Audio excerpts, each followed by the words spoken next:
Barangay Love Stories. Love Stories. Ngayon man nating makamit ang isang bagay sa mundong ito.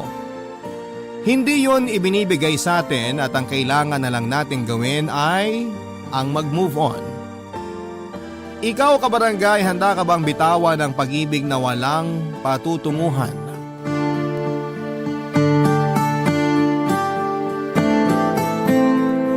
Dear Papa Dudut, magandang tanghali po sa inyo at sa kapwa ko avid listener ng Barangay Love Stories.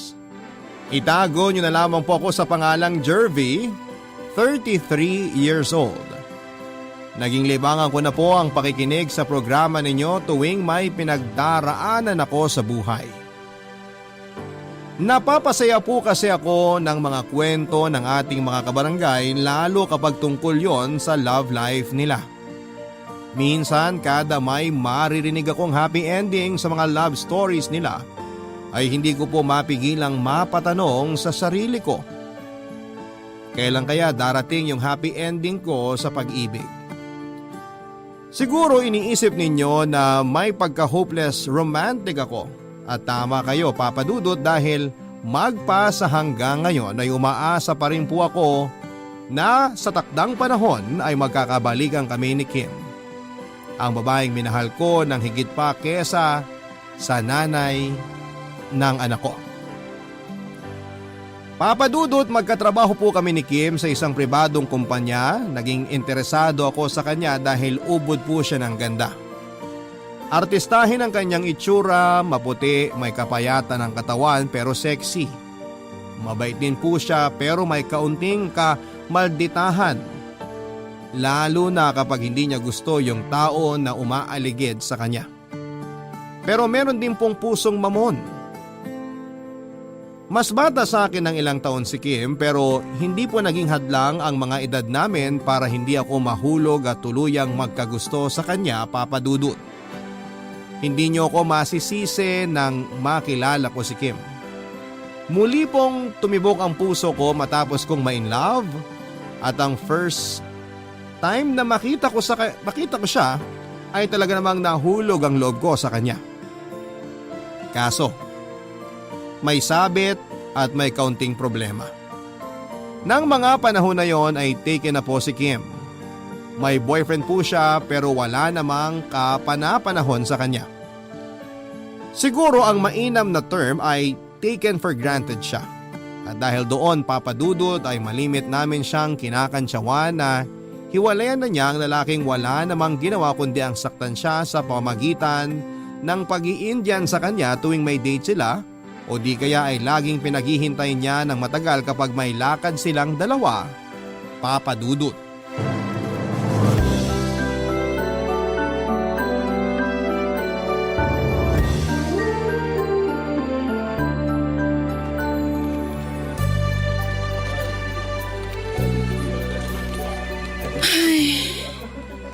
Hi Kim, O Jervy, ikaw pala.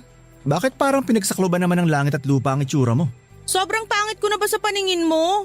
Wala akong sinasabing ganyan. Ang akin lang, para kasing ang dilim ng aura mo. Tipong maya-maya lang babagyo na. Haha, funny. Alam mo, kung mambubwisit ka lang, mabuti pa, iwan mo na lang ako. Gantong bad trip na nga ako tapos ginagatungan mo pa. Kanino ka naman bad trip? Kanino pa nga ba?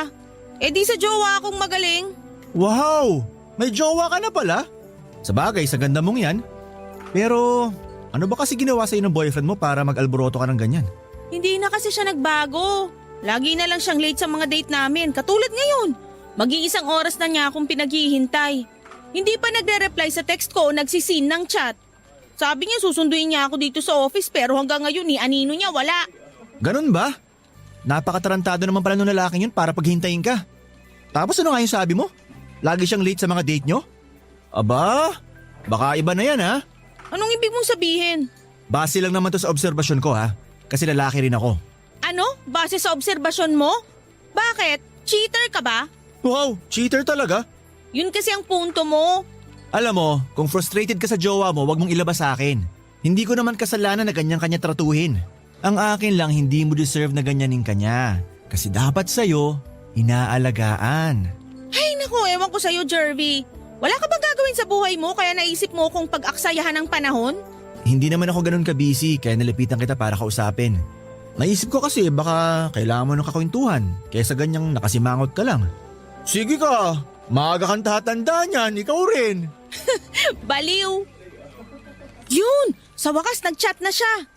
Oh, ano raw rason bakit hanggang ngayon wala pa siya? Ha? May dinaanan lang daw siya pero papunta na rin siya rito. Naku, baka bumili siya ng flowers kasi naalala na niya na anniversary namin. Tama, ganun nga. If ever, ayos na rin. Hindi na ako bad trip sa kanya. Ganun-ganun na lang na wala ang inis mo sa kanya? Ano ba kasi gusto mong palabasin? Panira ka ng mood eh. Mabuti pa alis na ako. Doon ko na lang sa labas hihintayin jowa ko kaysa mabad trip pa ako sa'yo. Pambihirang babae yun, oh. Pasalamat ka, Kim, maganda ka. At type kita.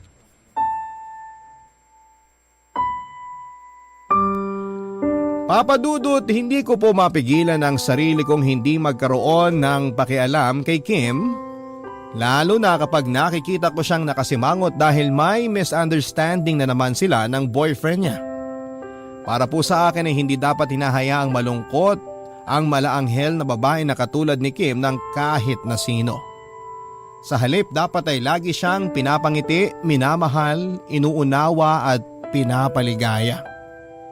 Sa isip ko kung ako ang boyfriend ni Kim ay hinding-hindi ko siya sasaktan katulad ng pananakit sa kanya ng walang hiya niyang karelasyon. Kaso hindi ako ang boyfriend niya. Bagay na pinanghihinayanganan ko ng mga panahon na yon. Para sa akin, Papa Dudut, ay si Kim yung babaeng gustong-gusto kong makasama habang buhay at mapakasalan balang araw. Lumipas pa po ang mga araw at dumalas ng dumalas ang pangaasar ng mga kaopisina namin kay Kim dahil sa pagiging martir niya sa pag-ibig. Hindi naman kasi sila consistent na magkasundo ng boyfriend niya at sa katunayan, mas madalas na nag-aaway pa sila. Alam namin kasi halata kay Kim kapag may tampuhan sila ng karelasyon niya. Nung una, Papa Dudut, ay nakikisali pa ako sa trip ng mga katrabaho namin pero dahil unti-unti na akong nagkakagusto kay Kim, tinigilan ko na po ang pang-aalaska sa kanya. Sa halip ay lagi na akong nasa tabi niya para i-comfort siya kapag bad trip na naman siya sa boyfriend niya.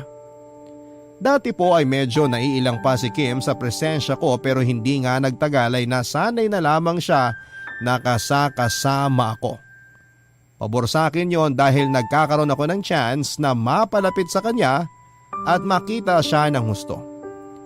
Hindi pa rin po ako nagsasawang i-real talk si Kim tungkol sa boyfriend niya. At ilang beses kong sinabi ng direkta na hiwalayan na niya ito. Kaso ewan ko ba, mahal daw niya yung gagong yon at hindi na niya magagawang tapusin ang relasyong meron sila, Papa Dudut.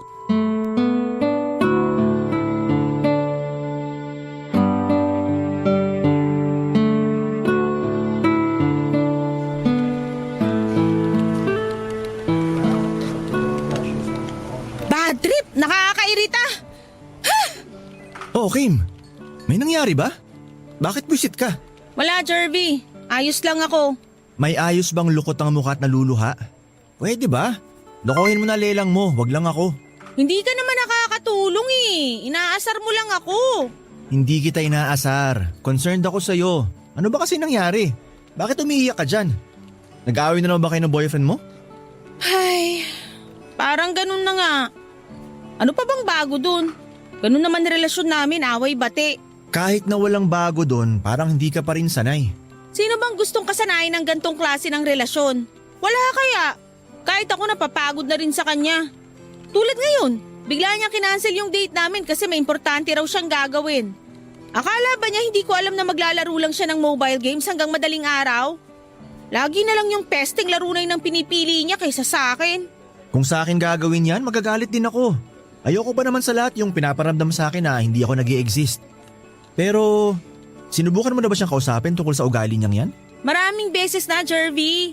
Pero ewan ko ba sa kanya? Una hanggang 2 araw okay. Pero sa mga susunod, balik na naman sa dati. Kaya kami away-bati, hindi siya consistent sa ginagawa niya.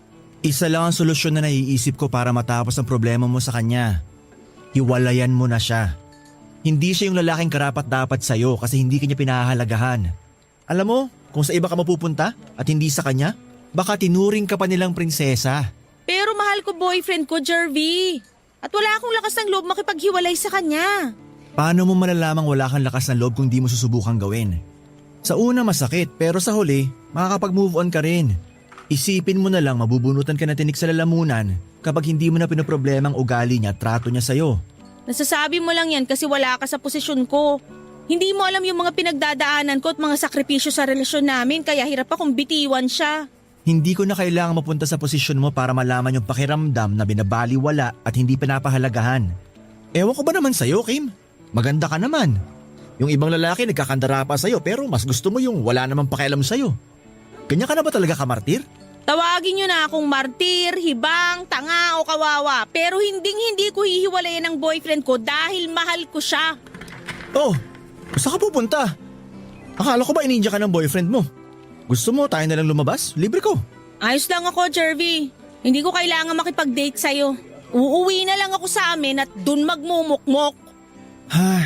Ikaw ang bahala. Iniisip ko lang naman ang kapakanan mo.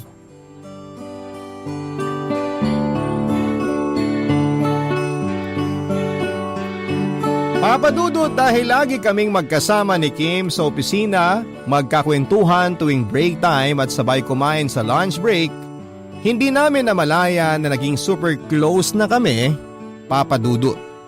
Siyempre masayang masaya ako dahil pinapangarap ko siya na maging sa akin tapos sinasaktan lang siya ng iba. Kung pwede ko lang agawin si Kim sa boyfriend niya ay gagawin ko yon, Papa Dudut. Dahil deserve niyang maging masaya imbes na umiyak at masaktan sa tuwina. Tuluyan na nga pong nahulog ang loob ko kay Kim at kahit na alam kong masama dahil in a relationship siya, ay kinonsinti ko pa rin ang feelings ko para sa kanya.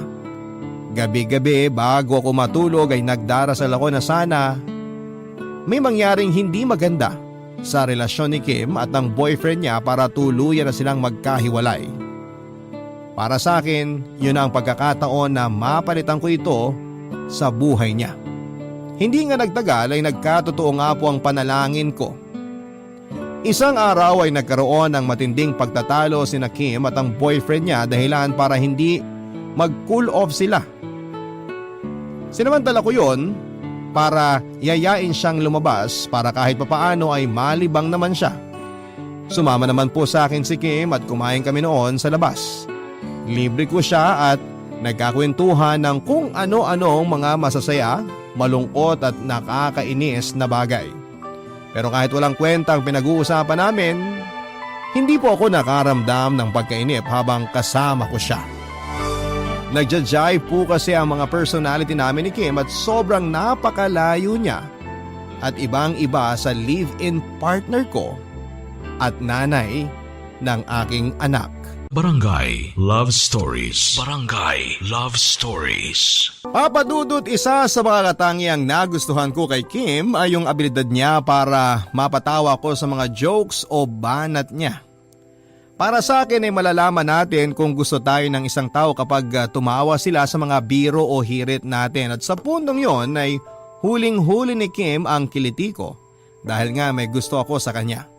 Bukod sa palagi niya akong napapatawa ay di hamak na mas mahinahon kausap si Kim kesa sa live-in partner ko, Papa Dudut. Maunawain din po si Kim kumpara sa nanay ng anak ko kaya hindi niyo ko masisisi kung lalo lang lumayo ang loob ko sa kanya. Alam kong maraming magagalit sa akin pero ano bang magagawa ko kung hindi ko na kayang mahalin tulad ng dati ang live-in partner ko. Pinakisamahan ko na lamang siya dahil may anak po kami pero kung papipiliin niyo ako, ayaw ko nang umuwi sa bahay namin dahil nakakadala na siya. Hindi niyo po ako masisisi kung ganito ang pakikitungo ko sa nanay ng anak ko. Masyado kasi siyang bungangera at controlling. Kahit ako ang lalaki sa pamilya namin ay siya po ang madalas na masunod. Pakiramdam ko ay inapakan niya ang pagkalalaki ko kaya nawalan ako ng gana sa kanya. Para sa akin ay itsapwera na siya sa buhay ko dahil si Kim na ang babaeng gusto kong pumalit sa pwesto niya, Papa Dudut. Kaya lalo ko pang ginalingan ang pagpapapansin kay Kim. Umabot pa nga ako sa punto na ginagawa ko sa kanya yung mga bagay na hindi ko ginawa sa nanay ng anak ko. At ang mga halimbawa po noon ay yung pagdadala ko ng pagkain sa kanya sa tuwing pumapasok kami sa opisina. Lagi rin kaming kumakain sa labas at binibilhan ko na rin siya ng mga mamahaling kape at donut. Sabihin na po nating mahal ko pa rin naman ang ka-live-in partner ko. Kaya nga lang ay hindi ko siya matagalan dahil sa pagiging controlling niya. Simula noon ay mas nag-focus na lamang ako kay Kim at sa mga pasimple kong panliligaw sa kanya.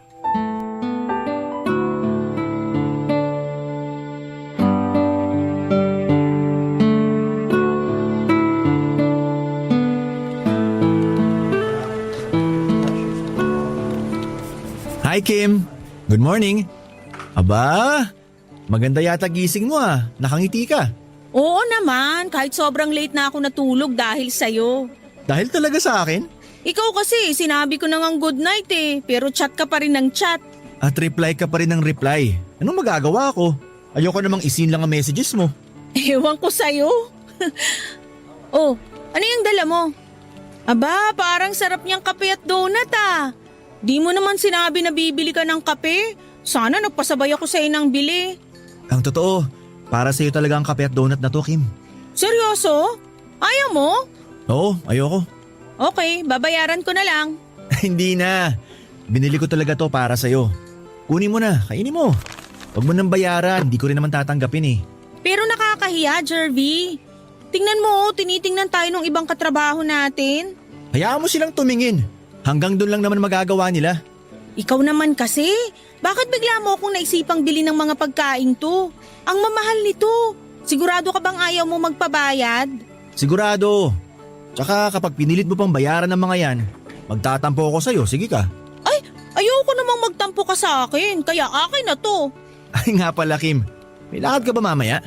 Kasi kung wala, gusto sana kitang yayain kumain dun sa bagong bukas na restaurant malapit lang dito sa opisina natin. Balita ko, masarap daw pagkain dun at affordable. Maganda rin review nila sa social media. Ayos lang ba na subukan natin? Kaso kulang budget ko ngayon, Jervy May pinagagamitan ako ng pera kaya short ako. Pwede ba sa susunod na lang? Huwag ka na mag-alala, libre ko na. Hala, nakakahiya na sa'yo. Sa akin ka pa talaga nahiya?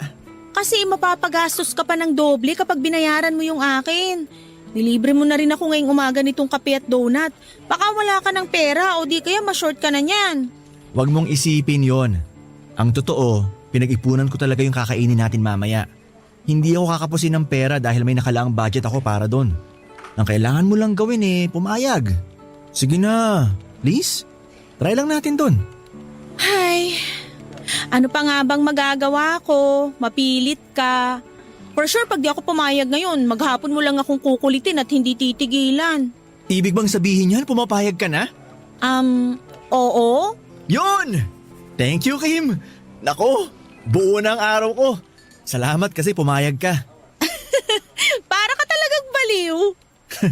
Baliw sa'yo. Papadudo, tuluyan ko na nga pong minahal si Kim at sukat na hindi ko na inisip ang mga komplikasyong kaakibat ng bawal na pag-ibig namin. At alam ko, ramdam ko na kahit ikailapan niya ay meron kaming mutual understanding. Alam po ni Kim na may live-in partner ako at may anak kami pero tulad ng pananatili niyang committed sa boyfriend niya, nang mga panahon na yon ay pareho po naming sinantabi ni Kim ang mga karelasyon namin. Dahil kapag nasa opisina kami, magkasintahan ng turingan namin sa isa't isa. Wala namang kaso yon sa pinagtatrabahuhan ko dahil wala namang kaming pakialam ng buhay ng may buhay. Masasabi ko po na sobrang saya ko po at wala na akong mahihiling pa, Papa Dudut. Hindi nga nagtagal ang isa't isa na ang naging takbuhan at sumbungan namin ni Kim sa tuwing may hindi kami pinagkakasunduan sa mga partner namin. Tapos sa huli nahanap namin yung peace of mind sa piling ng isa't isa. Nangihinayang lang talaga ako dahil parang part-time lang ang relasyon naming dalawa, Papa Dudut. That time ay willing naman akong hiwalayan ng nanay ng anak ko pero ewan ko ba kay Kim kung bakit hindi niya maiwan-iwan ang boyfriend niya. Sa huli hinayaan ko na lamang na maging sila, ang mahalaga ay meron akong puwang sa puso at atensyon ni Kim. Hanggang sa isang beses ay natupad po ang isa sa mga pinaka hindi ko makakalimutang sandali sa buhay. Yon ay nang matapos naming kumain ni Kim sa isang restaurant. Niyaya po niya akong magbar at mag-inom. Nag-away na naman kasi silang dalawa ng boyfriend niya at gusto niya raw na mag-unwind. Pinagbigyan ko siya at sinamahan sa kondisyon na hindi kami magpapakalasing dahil may pasok pa kinabukasan. Nang matapos po kami sa bar, imbes na dumiretso sa pag-uwi ay nag-check-in po kaming dalawa ni Kim sa isang motel at doon ay may nangyari sa amin. Bagay na hindi namin pinagsisihan at pareho naming ginusto. Dahil sa nangyari ay naging opisyal ang relasyon namin bagaman naging eksklusibo lamang ito sa loob ng opisina namin.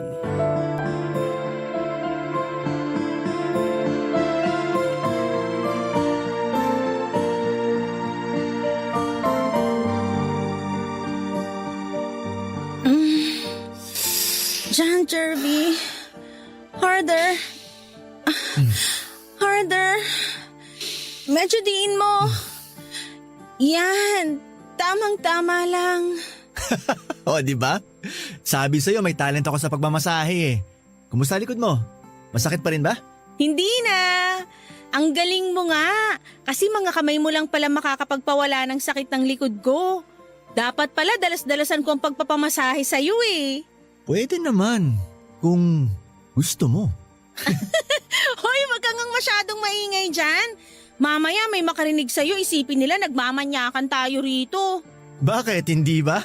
Ay, sakit naman nun, Kim. Ang kulit mo kasi. Sinasaway ka na nga pero sige ka pa rin. Ano ba kasing pinag-aalala mo? Lunch break naman eh. Kumain naman sa labas karamihan sa mga katrabaho natin. Yung ibang naiwan, nagsa-cellphone lang o di kaya natutulog. Busy sila. Busy din tayo. Kahit na. Mamaya kunwari lang pala silang busy tapos yun pala nakikichismis na sila sa atin. Ano naman kung makichismis sila? Kung ako sa'yo, lalo ko pa silang iinggitin. Ewan ko sa'yo, wala ka nang sinabing matino. Bakit ba kasi ganyan kakakulit? Sa'yo lang naman ako makulit. Masanay ka na. Sa bagay, noong unang beses pa lang na nakilala kita, ganyan na yung ugali mo. Pasaway, makulit, mapang-asar. Natatandaan ko pa kung paano mo ako nun alaskahin. Kainis kaya. Gusto mong malaman kung bakit ang lakas ko mang alaska sa'yo nun? Malalaman ko kung sasabihin mo. Kasi nga, gusto kita. Ewan ko ba pero para kang magnet. Tapos ako naman yung bakal kasi wala akong kalaban-laban sa'yo kapag hinahatak mo na ako. Ayos ba? Ganda ng banat ko, no? Uy, original yun. Ewan ko sa'yo, para ka talagang siraulo. Dami mong alam pero in fairness tawang-tawa ako. Sus, ang sabihin mo, gustong-gusto mo rin ako. Kaya ganyan ka nalang makatawa sa mga corny kong banat. Bahala ka kung yan ang gusto mong isipin. Bahala talaga ako. Pero, thanks Kim ah. Kasi kapag kasama kita, parang ang gaan lang ng lahat sa akin. Ang saya mo pa kasama. Kung pwede lang araw-araw at minuminuto kitang kadikit, sigurado ako na ang magiging pinakamasayang lalaki sa balat ng lupa. Pero masaya pa rin naman ako dahil nasa tabi kita. Masaya rin ako, Jervy. Salamat sa mga pakikinig mo sa akin kapag nagkukwento ko ng kung ano-ano. Sa mga payo mo, opinyon at pagdamay kapag frustrated at nalulungkot ako. Kung alam mo lang, araw-araw akong excited pumasok sa opisina kasi makikita kita. Ako rin excited. Kung pwede lang dito na tayo tumira para magkasama tayo palagi eh. Kung ano-ano talaga ang pumapasok sa isip mo, no? Sulitin na lang natin yung sandali kaysa humiling ka ng imposible. Ano pa nga ba? Sige, sabi mo yan ha. Sulitin. Pwede bang pakis? Hoy! Hindi ko po kabit si Kim dahil hindi naman kami kasal ng nanay ng anak ko. Mas lalong hindi ko siya pastime papadudot dahil mahal na mahal ko siya. Para sa akin ay pinagtagpo kami pero hindi tinadhana. Kami yung tamang tao para sa isa't isa pero kontra sa amin ang pagkakataon. Kumbaga ay nagkita kami sa isang libro pero mali yung pahina at hindi pa namin kwento ang nakasulat dito.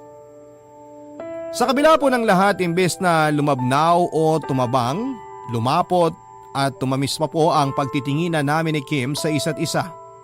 Tumagal din po ng ilang buwan ang pagiging part-time lover namin, Papa Dudut. At kahit limitado ang oras namin sa isa't isa, sa sandaling lumabas na kami sa opisina ay hindi po yun naging hadlang para kami magkamabutihan ni Kim. Alam po namin na mali ang ginagawa namin at kahit saang anggulo tignan ay pareho kaming cheater. Pero ang hirap pong pigilan lalo kapag nasanay na kaming nasa tabi namin ang isa't isa. Lalo kapag hindi namin kasama ang mga karelasyon namin. Kaya lang Papa Dudut, hindi naman po palaging ayon sa amin ang kapalaran at isang araw nga ay sinabi sa akin ni Kim na nalaman daw ng boyfriend niya ang pagiging part-time lover namin. Barangay Love Stories. Barangay Love Stories. Kung tatanungin niyo po ako kung natatakot ba ako sa karma, syempre natatakot po ako. Pero sinantabi ko po ang pakiramdam na yon dahil pinagpatuloy ko ang ipinagbabawal naming relasyon ni Kim. May nangyayari na rin po sa amin at para sa akin ay mas mahirap nang kumawala sa kanya. Kahit na alam kong nakakasakit na ako ng damdamin ay hindi ko pa rin po pinigilan ang sarili ko na magkagusto kay Kim. At ganon din naman siya sa akin, Papa Dudut. Ako ang naging takbuhan niya sa tuwing nag-aaway sila ng boyfriend niya. Minsan pakiramdam ko ay ginagamit lang niya ako at ang katawan ko para maging parausan. Pero alipin ako ng pag-ibig ko sa kanya kaya wala na po akong pakialam at ang mahalaga, may koneksyon kami ni Kim, meron kaming mutual understanding. Nang araw po na sinabi sa akin ni Kim na nalaman na ng boyfriend niya ang ugnayan namin ay nag-meet pa po kami sa isang hotel at may nangyari sa amin. Yun pala, may plano na pong makipaghiwalay sa akin si Kim pagkatapos noon. Kesyo mas mahal daw niya yung boyfriend niya kaysa sa akin, na mas mahalaga daw ang relasyon nila na hindi hamak na mas nauna kaysa sa kung ano ang meron kami. Pero hindi po ako pumayag sa pakikipagkalas niya sa akin dahil pakiwari ko. Masisiraan ako ng ulo kapag nawala siya sa piling ko, Papa Dudut. Kaya nga nagmakaawa ako kay Kim na huwag niya akong iwanan at ako naman ang piliin niya.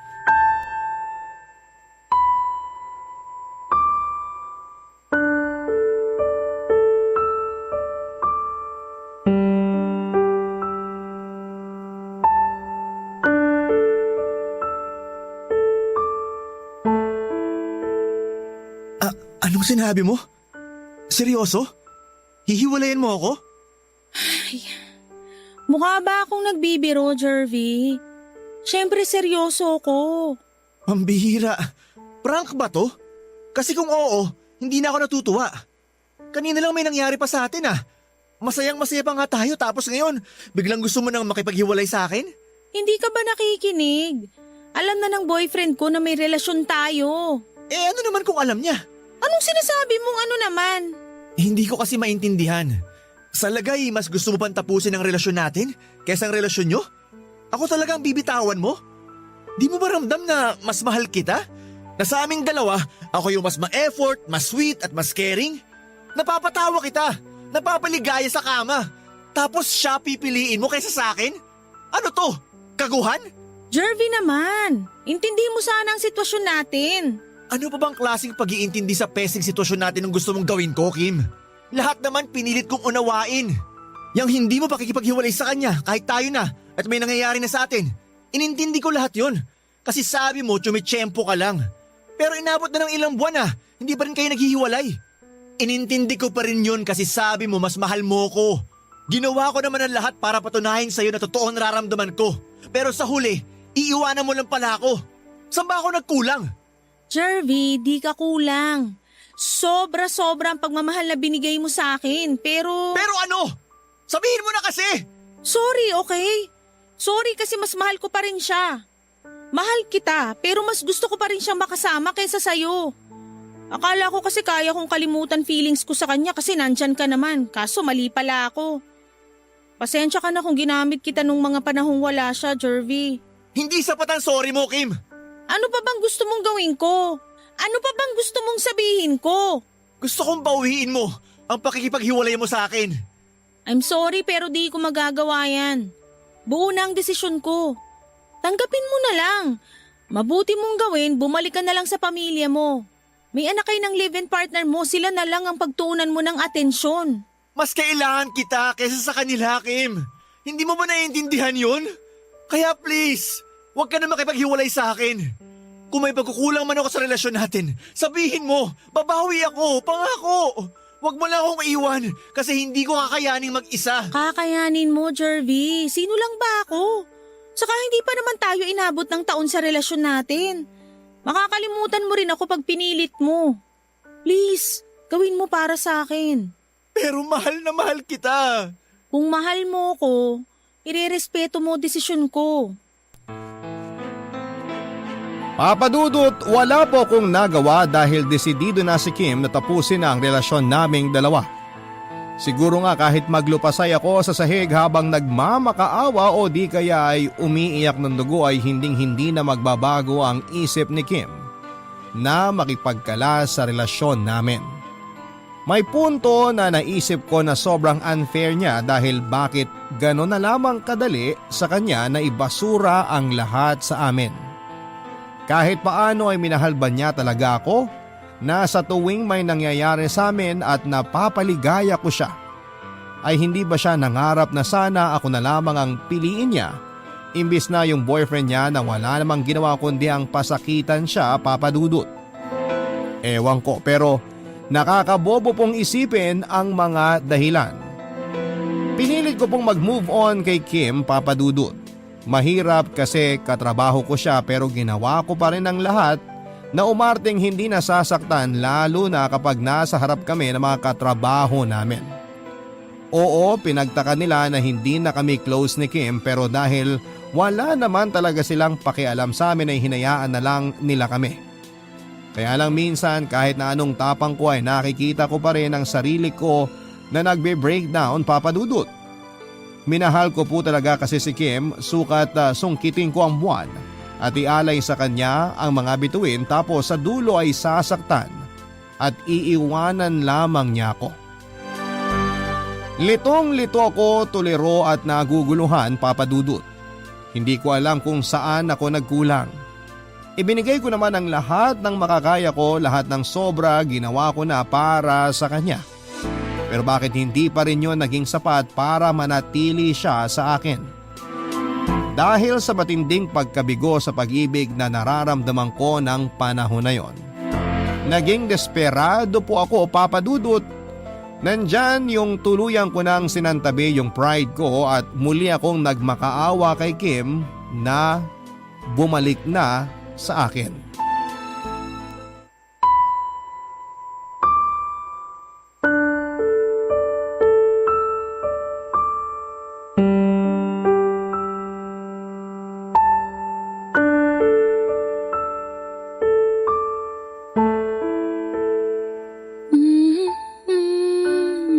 Kim, pwede ba tayong mag-usap? Tungkol saan? Nagmamadali ako, magkikita kami ng boyfriend ko mamaya. Talaga bang wala na ako dyan sa puso mo? Talaga bang tuluyan mo nang tinapon ng lahat ng meron tayo? Ano na naman ba to? Kala ko ba nag-usap na tayo, nagkasundo? Bakit parang binabalik mo na naman ang lahat? Kung sa'yo ganun lang kadaling kalimutan ng lahat, pues sa akin hindi. Gabi-gabi akong umiiyak at tinatanong ko ang sarili ko kung saan ako nagkulang sa relasyon natin para iwanan mo na lang ng basta-basta. Pero wala akong makuhang sagot kasi para sa akin, ginawa ko naman ang lahat. Nandun na tayo sa ginawa mo ang lahat. Pero hindi pa rin kasi umubra, Jervy. Mas mahal ko pa rin ang boyfriend ko. Mas gusto ko pa rin siyang pakasalan balang araw at makasama habang buhay. Hindi ko rin maintindihan sa sarili ko kung bakit. Alam ko sobrang laki ng kasalanan ko sa'yo kaya nga humihingi ako ng tawad.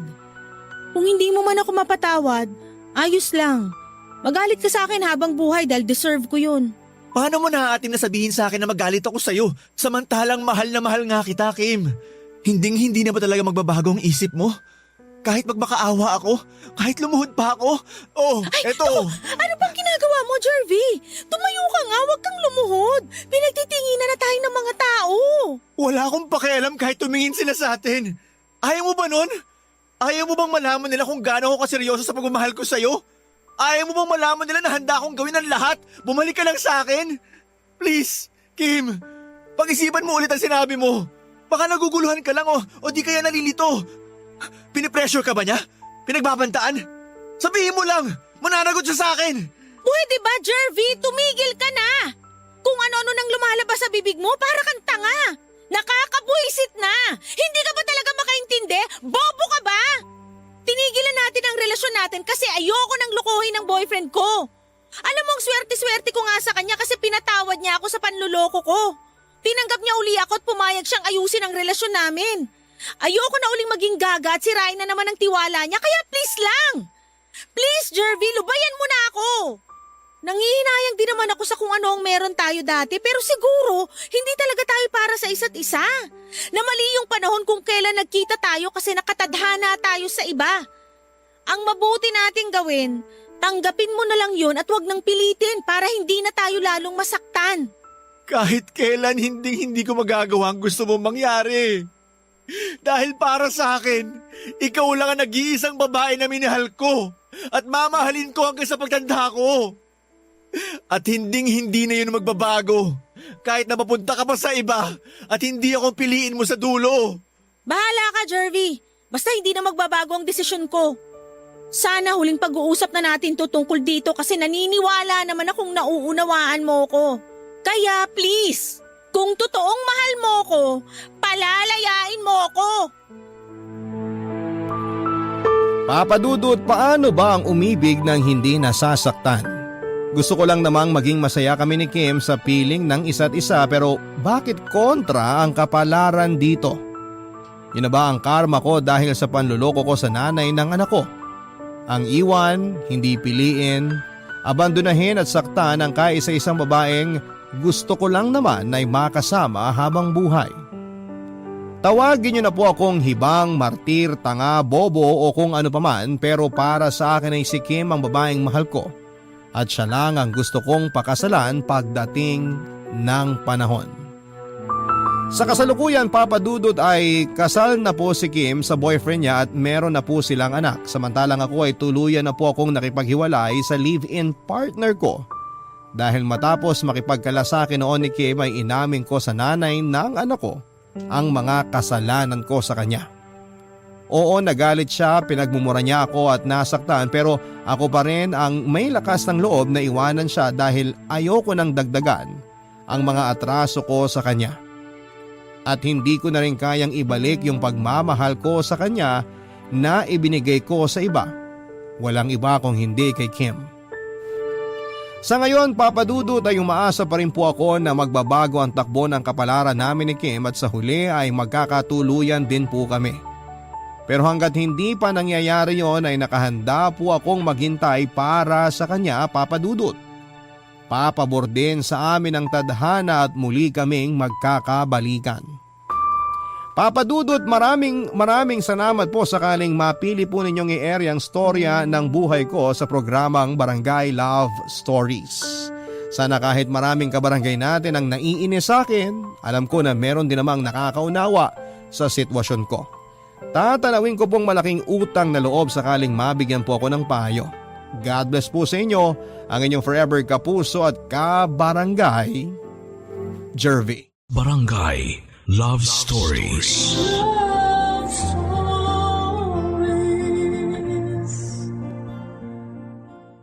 Barangay LS 97.1. 97.1. Number 1. Forever.